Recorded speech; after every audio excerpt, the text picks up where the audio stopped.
सारे भाई बहन को जय मसीह की। प्रभु आप सबको आशीष दें।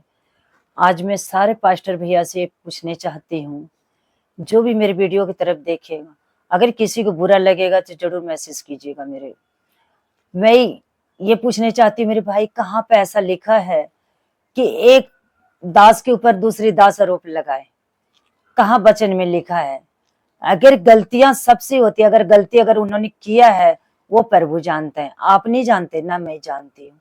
तो आप इस तरीके से आरोप किसी के ऊपर ना लगाएं कि पैसे लेके प्रार्थना किया या कुछ करा उन्होंने, या मेरे आगे आके सिर पटक, मेरे आगे माफी मांग, मेरे आगे जब तक मैं माफी नहीं दूंगा, माफ नहीं करूंगा, और जब तक मैं क्षमा नहीं करूंगा, जब तक मैं प्रार्थना नहीं करूंगा, तू जेल में से नहीं निकल सकता है। परमेश्वर कहाँ ऐसा लिखा है? वचन में लिखा है? परमेश्वर ने ये लिखा है कि तेरे से अगर कोई मेरी बेटा बेटी अगर गलतियां हो जाए तो तू मेरे आगे आके प्रार्थना कर और मेरे से माफी मांग, मैं क्षमा कर दूंगा। लेकिन नहीं, एक मसीह भाई बहन होने के नाते पे भी एक दूसरे के खिलाफ जा रहे हैं। तो कौन से दास हैं आप लोग बताइए? अगर दास के नाते यही होता है कि अगर एक दास अगर जेल में बंद है या किसी कष्ट में या किसी मुसीबत में है, तो उसके लिए केवल सारे कलीसिया से हमें ये बोलना होगा कि भाई जितनी भी भाई बहन है उनके लिए प्रार्थना करो, यानी नहीं कि दूसरे के ऊपर आरोप लगाओ। आरोप लगाने के लिए मेरे भाई, मैंने तो पूरी बाइबल पढ़ चुकी हूँ, कहीं ऐसा नहीं है कि एक दूसरे के ऊपर आरोप लगाओ। बाइबल में तो यही लिखा है, एक दूसरे को क्षमा करते रहो और परमेश्वर क्षमा करेगा। गले से लगाओ, दुश्मन को भी गले से लगाओ, दुश्मन से प्रेम रखो, केवल यही लिखा है। ये नहीं लिखा है मेरे भाई कि तुम दूसरे के ऊपर आरोप लगाओ। परमेश्वर ने ये लिखा है, ना तू दूसरे के ऊपर आरोप लगाओ ना तेरे ऊपर लगाई जाएगा।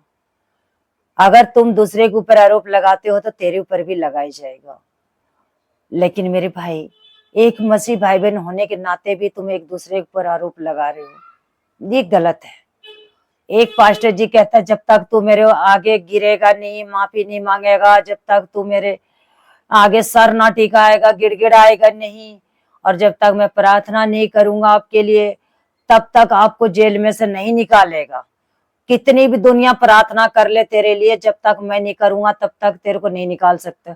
मैं आपसे ये बात कहने चाहती हूँ पास्टर भैया, अगर जब परमेश्वर का उनके निगाह ना ज्यादा देर तक बंद नहीं रहता, उनकी ये जो पलक है ना बदलने के देर है खाली। अगर वो निकल के, अगर आपकी बगैर प्रार्थना के अगर निकल के आ गए तो फिर आप क्या करेंगे? हैं? ये सबको मालूम है कि वचन के लिखा हुआ सब पूरा होगा, कि अंत के समय में मसीह लोगों को सताई जाएगा, और वो पूरा हो रहा।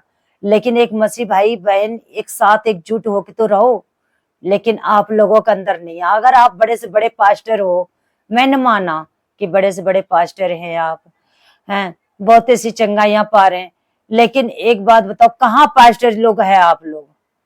अरे एक दूसरे के खिलाफ आप लोग जा रहे हैं। कहाँ है पास्टर आप लोग? कहाँ है परमेश्वर आपके लोगों के पास?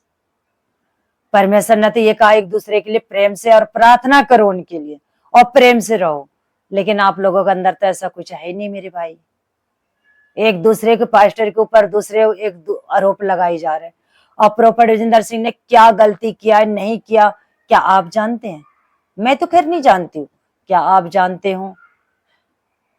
तो जरूर दूसरों के शेयर कर दीजिएगा कि हाँ ये इन्होंने गलती किया। फिर वो आरोप लगाने वाले क्षमा करे और बहुत सी आशीष दे। आमीन। जय मसीह की।